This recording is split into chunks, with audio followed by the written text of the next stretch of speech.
It's 11 a.m. on the West Coast, 2 p.m. in New York City, and wherever you are, turn off your Slack notifications, give your phone a chance to recharge, and grab a cup of your favorite caffeinated beverage. It's time for a coffee break.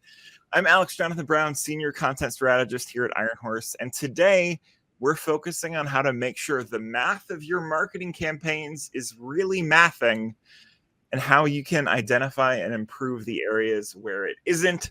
Joining me to tackle this expansive topic from the Wi-Fi desert that is Chicago right now, it's Chris Golick, founder and CEO at Channel 99. And from the sunny, I think, West Coast of California, Zuzair Dada, our founder and CEO here at Iron Horse. Thanks for joining us, everybody. Nice to be here.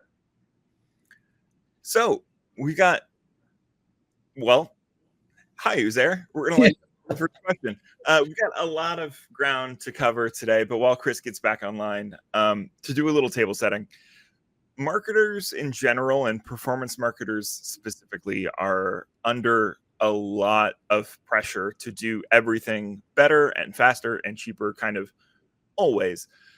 But paid marketing especially is such a huge part of that. So from where you are, what are you kind of seeing the landscape currently look like when it comes to those concerns? Yeah, I think it's an amazing question and highly timely for this time. And by the way, guys, if Chris comes in and out, he is in northern Chicago and Comcast business is having Wi-Fi outages, so he's back.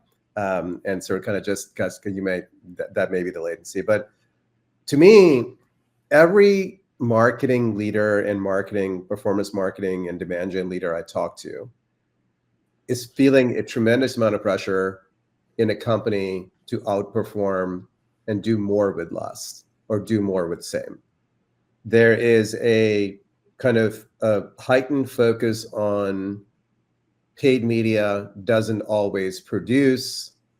Is this right? Is this wrong? There is a heightened pressure to talk about, is this driving the lead I want? Is this driving the attribution I want? Is this driving the conversion and the pipeline that I want? So there's these massive kind of pressures and measurements, but they're not unified.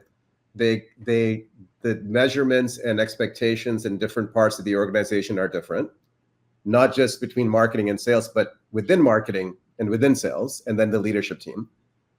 And we as marketers have done, I think, historically have done a terrible job getting the whole world wrapped around the lovely 4-letter word lead,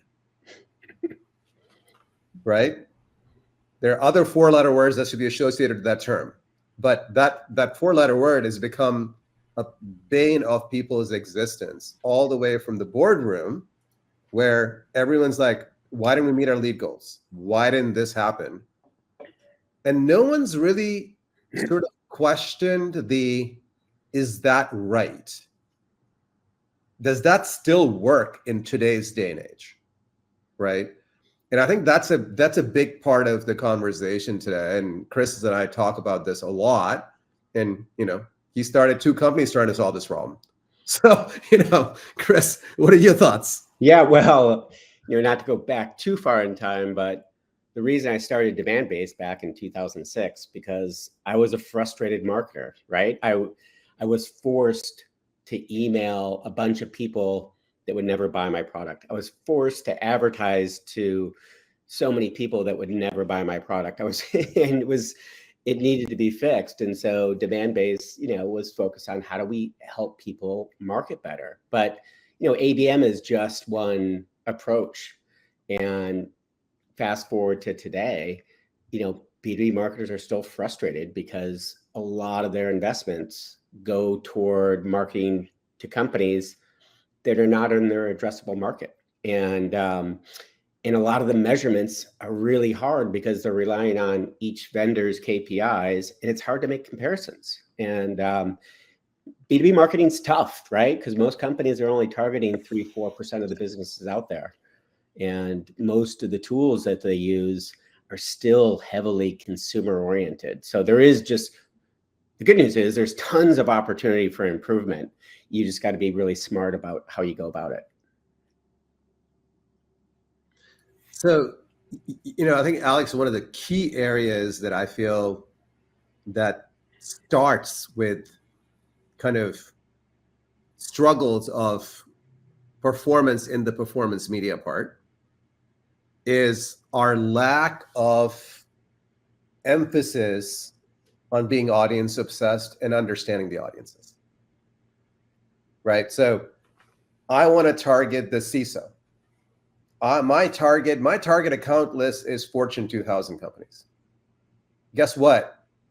That's being lazy. That is being super freaking lazy, right? We have amazing tools in our hands. We have good first-party data, good third-party data. And by third-party data, I don't mean Zoom info contact list.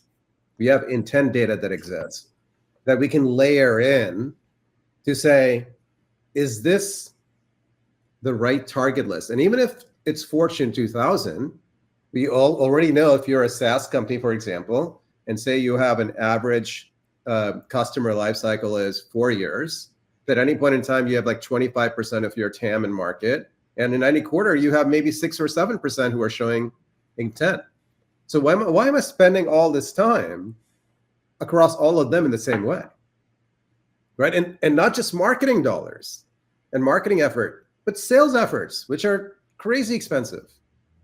And so us as a category, as a group, as an ecosystem, as a community, need to really be very data-driven and obsessed about audience insights and audience analysis. If we do that right, like we do a lot on our team working with our customers, we go through this exercise called segment mapping.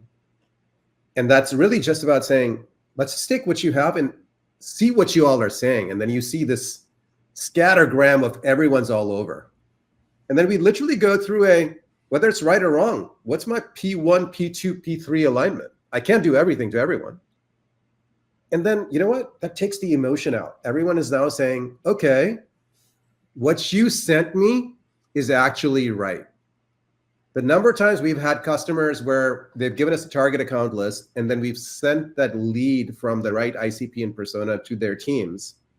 And then the salesperson will say, well, that's not an account I'm targeting.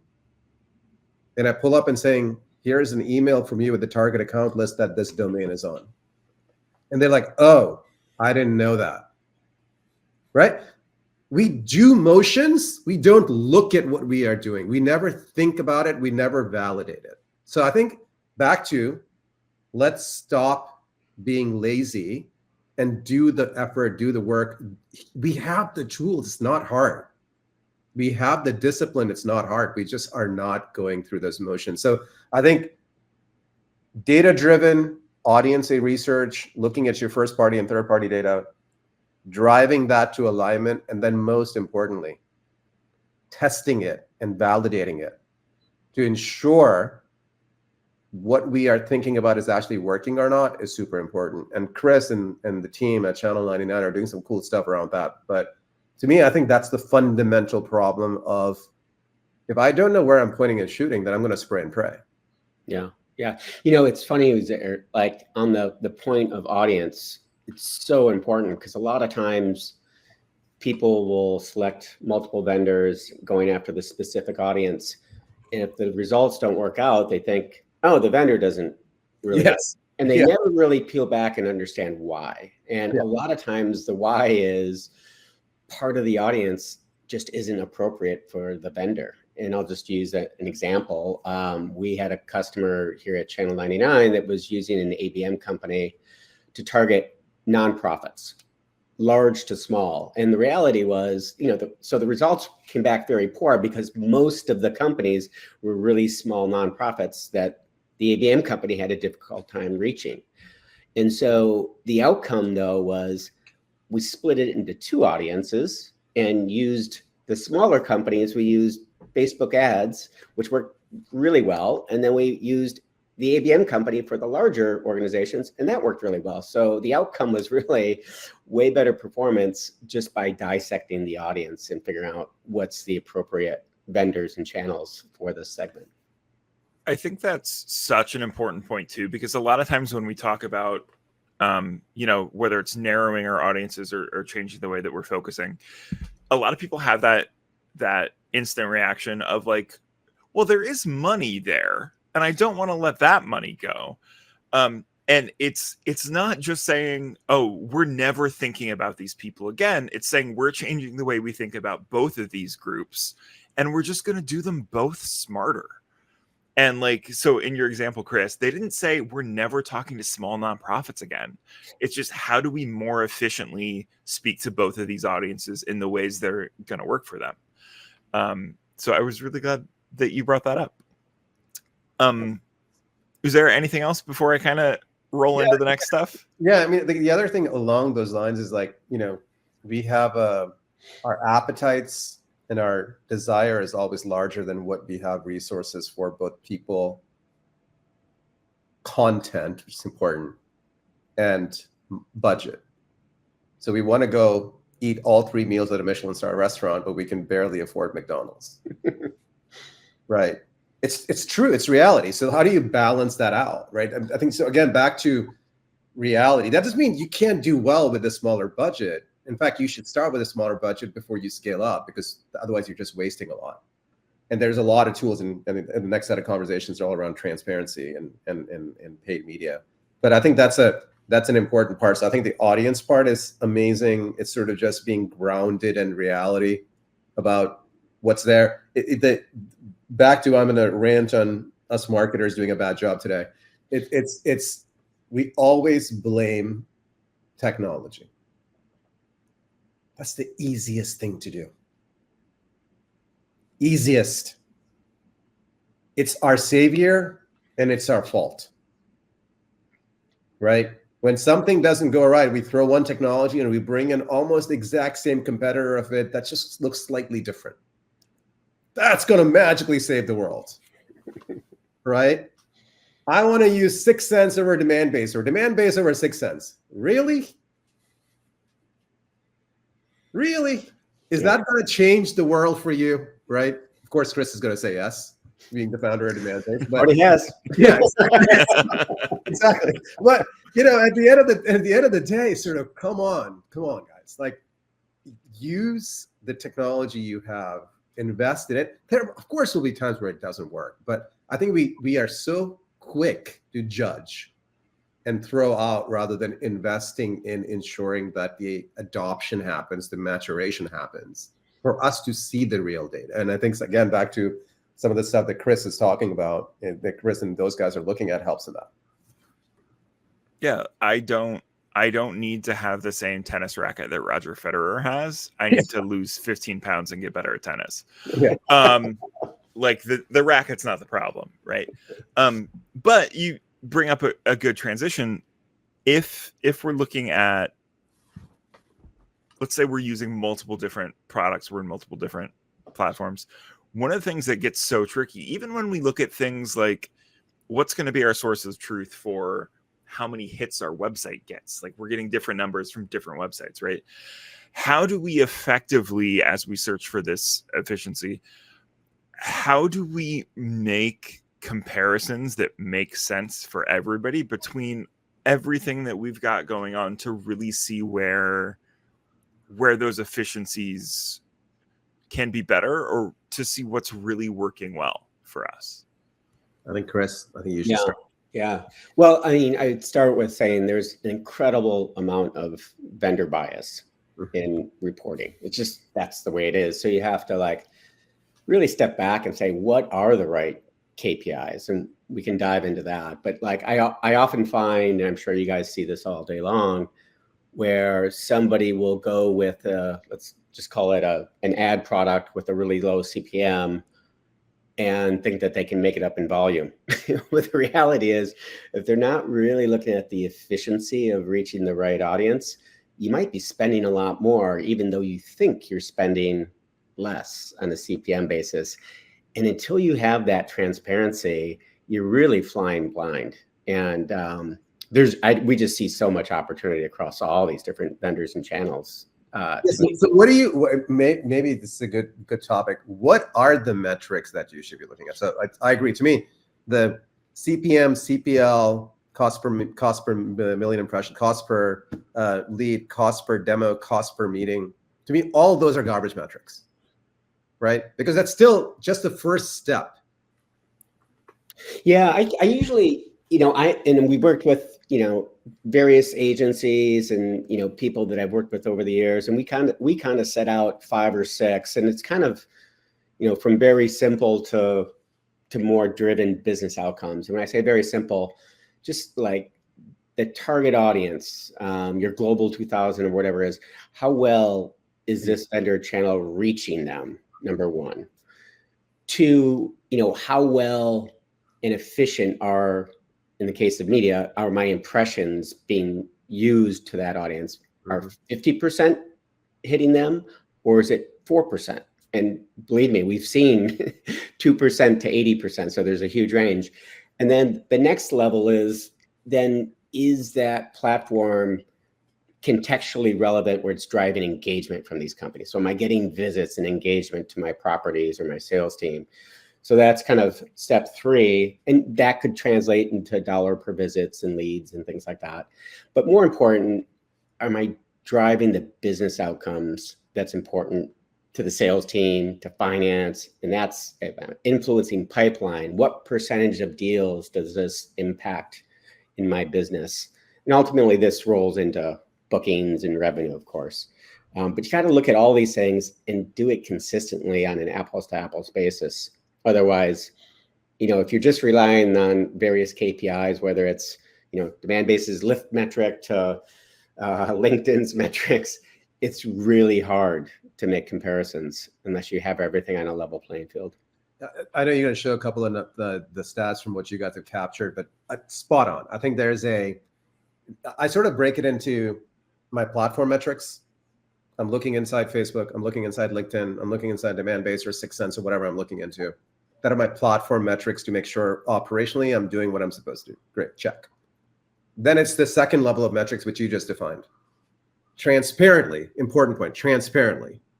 Am I able to see reach, engagement for who I'm trying to reach to? Again, better pointing and shooting, the point we talked about up front. Am I reaching the people I'm supposed to? Because I'm less spraying and praying. And of course, the thing that sort of Chris talked about, which is the ugly truth of paid media, is fraud and bots. Majority of our media spend gets subsumed by those 2 categories, right? And so how do I get and find things where it's better? Again, transparency becomes fairly important. Then I have the mid-net metrics of a CPL, cost per lead, cost per demo, cost per meeting. But then the key point at the end of the day where marketer can influence is influence on pipeline. Because I really can't influence the final sale. That's the sales process unless it's a PLG motion. And then the word influence is not well defined, right? Is it a first touch? Is it a last touch? It's what does that mean? Right? And how does that change in the account-based world? So I think there's so much clutter in that influence world as well. But I think at the end of the day, what matters is what is the effective cost per conversion? So the effective part is a really important one. That means that if I had 4 meetings and only one of them was my ICP that led to something, my effective cost is 4x higher than my CPL cost, right? And we don't all look at that today. Yeah. Well, and it comes back to audience too. You might find whatever program works for a certain segment of accounts 100%. really well, and it can be totally different for a different segment. 100%. So this kind of sets up a little bit of a question we got from the chat from Pete. And Pete, I'll summarize. Hopefully I do a good job. But it's one thing to do this work that we're kind of continually talking about, and we'll talk more about, of like honing in on the metrics that matter the most, right? It's another thing, especially if you're in the position of being at an agency or internal marketing somewhere, to make the case to decision makers that like these are the good metrics. Yeah. And to influence decision making based on kind of getting people to pay a little less attention to what we would, I think, call the vanity metrics, and instead focus on, because for a lot of people, we've been talking about email open rates or whatever for 35 years now, or whatever it is. Yeah. Like, how do we do that kind of change management to get them focused? Or is it literally just pointing at kind of the bottom line and yelling really loudly until it connects with people? Yeah. Well, I think to Uzaire's point, I bet you half of marketers are still measured and paid on MQLs, unfortunately, versus pipeline impact or pipeline influence. I think unfortunately you have to yell really hard as a smart marketer in an organization, for sure. But the change has to be top down. That means your leadership team needs to not just agree, but embrace. And make sure that flows up all the way from your CMO, CRO to CEO and board. Because unfortunately, what is happening is those metrics have been set up in strategic plans. Mm-hmm. And so that's what's getting reported out. So even though me as a CMO or CRO agree on it, I'm still asking you for that. So that's the challenge on ABM adoption has been, right? ABM adoption, everyone gets ABM. It's mainstay. Selling demand-based, 6 Sense, anything else, super easy. So there's a maturation of market that says account-based marketing is an efficient way to go to market because I'm not spraying and praying. Execution and account maturity for adoption of ABM, completely different conversation, right? I don't spend time on change management with sales because me as a salesperson have been used to and accustomed to getting leads because that's a good way for me to do stuff. Trying to get to an account signal, even though it's better, I just don't have the patience for it. So what do? I just said, this is not working. And because I have so much pressure, I just move on and it fails, right? So the number one reason for failure of ABM initiatives is lack of change management. So you have to change it. There are creative things that are happening, right? We marketers are known to be awesome and creative, right? So what are people doing? Why am I struggling with an account-based funnel and a demand funnel separately? Let's merge the two things. Whoa, cool, awesome. Like logical, right?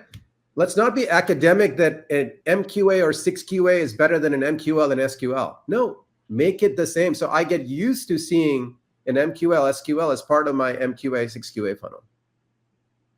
So it feels normal. Right now, it feels orthogonal.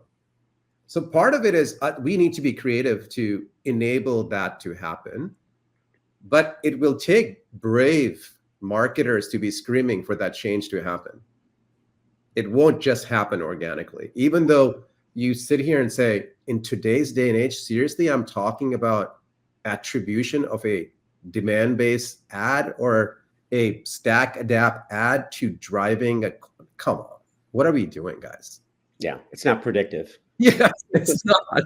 It's not. So I just think there's a lot of the change. We as an industry, we're going through an evolution.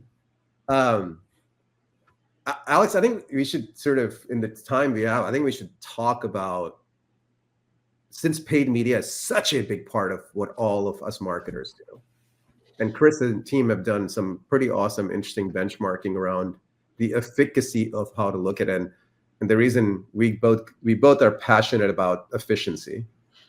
I think it'd be cool for Chris to sort of talk and share some of the stuff they're seeing, because to me, the light bulb moment was when kind of we were chatting and he started showing what they were doing at Channel 99. I'm like, wow, we've been doing this for brand safety and other things in the past, and they've sort of brought that same sort of transparency to B2B, which I think is so desperately needed.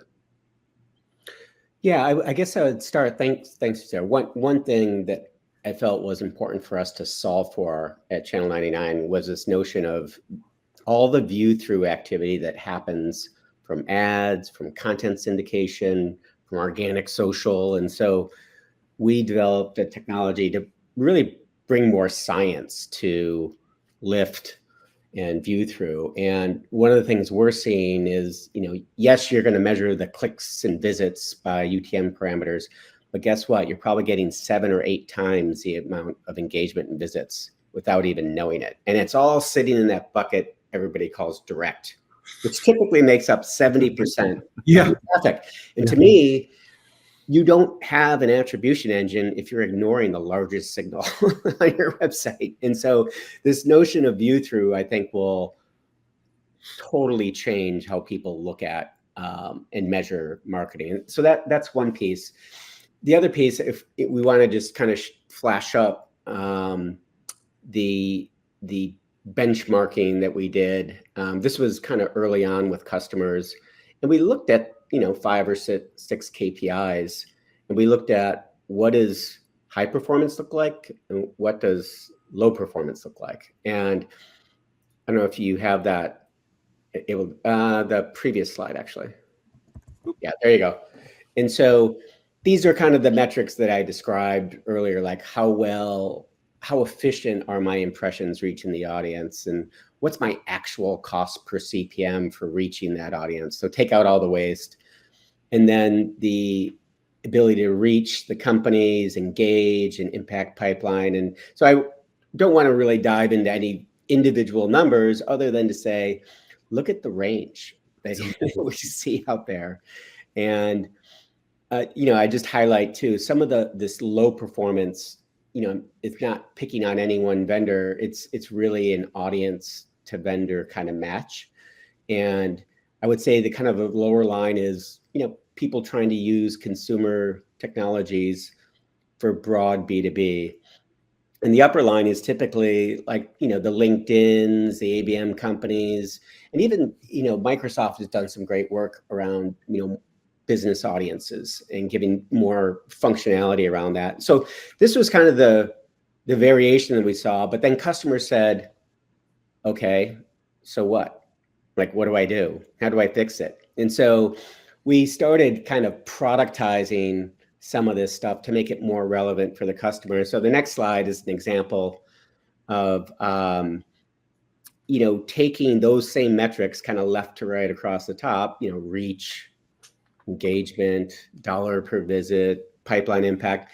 But instead of just saying broad brush, we said for a specific audience. And so in this case, we used the Enterprise 1000 high intent audience, and we got a particular answer. And so the numbers are green, are kind of best in class, and then the red is kind of worst in class. And so one would argue, if you're spending a bunch of money on that lowest vendor and you're not impacting pipeline whatsoever, put the dollars up above and or dive into that audience and find out, is it the whole audience or a segment of the audience? And so by doing that, you can make huge impacts, and you'll get a totally different answer if you've did this for an SMB healthcare audience or whatever. So it's really important to think about who you're selling to and then kind of dive into it that way.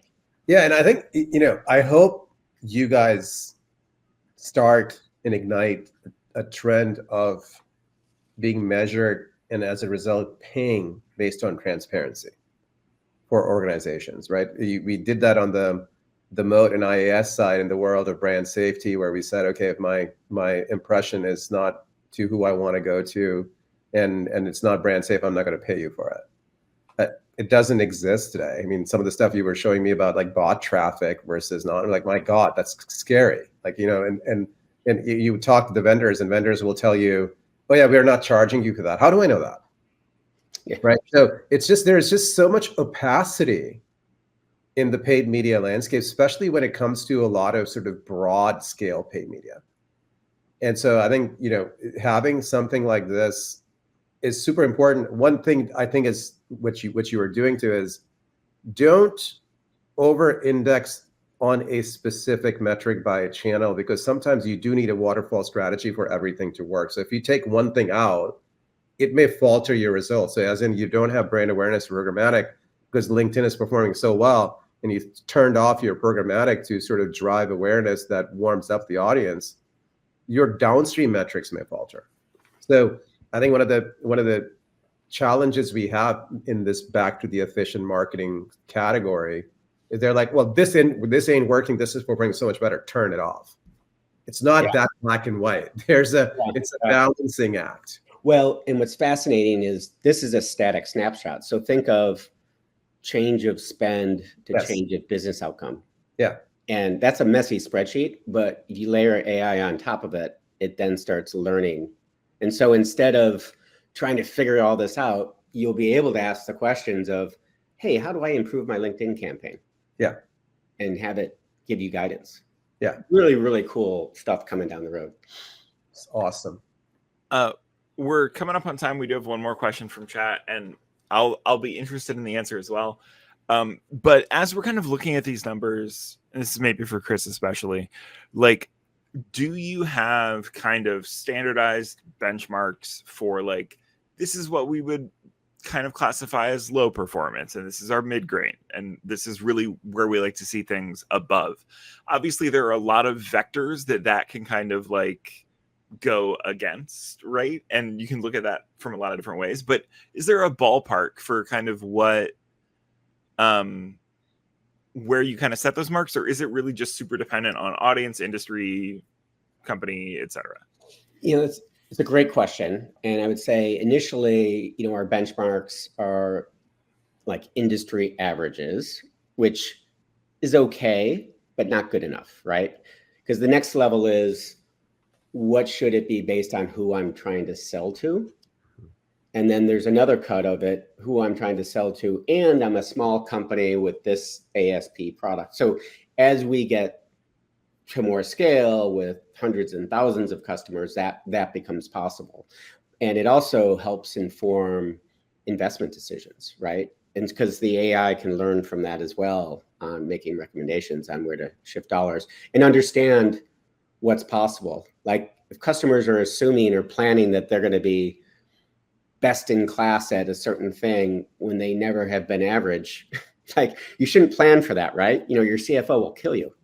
So, but it's an exciting opportunity, and it's a great question, and that's, you know, obviously where we're headed with all this. I'd say that if you don't have your own baseline, which I think is your best benchmark, then using industry benchmarks is useful. Because industry benchmarks are so broad, and it's very rare to be able to codify them based on your type of product, your type of industry, your type of ASP, all that good stuff, right? So, and I feel in some cases, vendor benchmarks for programmatic or other things are layups because vendors naturally don't want to look bad. So they just say, oh yeah, it's 0.04% for programmatic ad. When? In 1980? Like, no. No. Like, it's, so I think there needs to be a cognition of like, okay, if I don't have anything, I'll use that.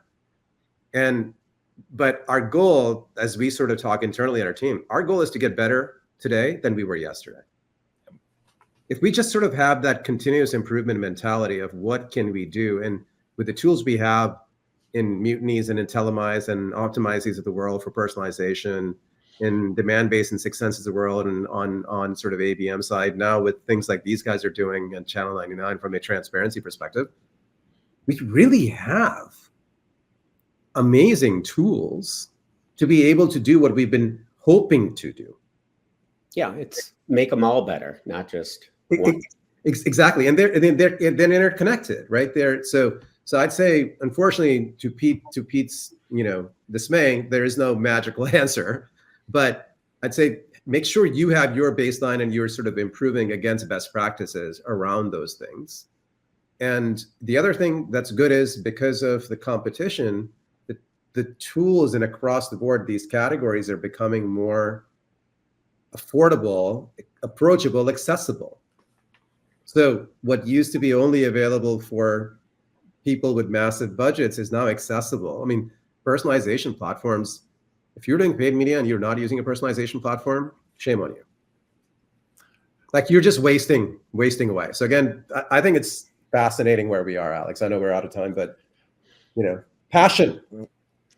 We are. My favorite example of how prices have come down is you can get a HubSpot free account now. And when I started, that was at least $10,000. So it's just all over the place. We are seeing this become much more accessible. And it's wild how quick that's going. Chris Uzair, thank you so much. Monique's asked us to go an hour. Monique, we'll try to do this again. But this has been an incredible conversation. Chris, if people want to learn more about you and what you and Channel 99 are doing, where can they go check that out? Certainly to channel99.com. And my email is chris@channel99.com. Happy to have a conversation or a meeting or go through the product. Awesome. Uzair, do you want to do our plug?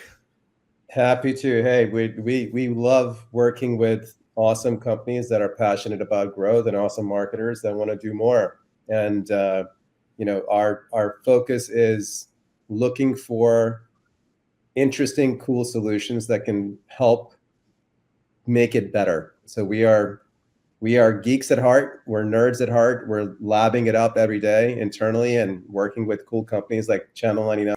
So reach out to us if you have any questions, and happy to connect. And if you want to get in touch, our website's ironhorse.io.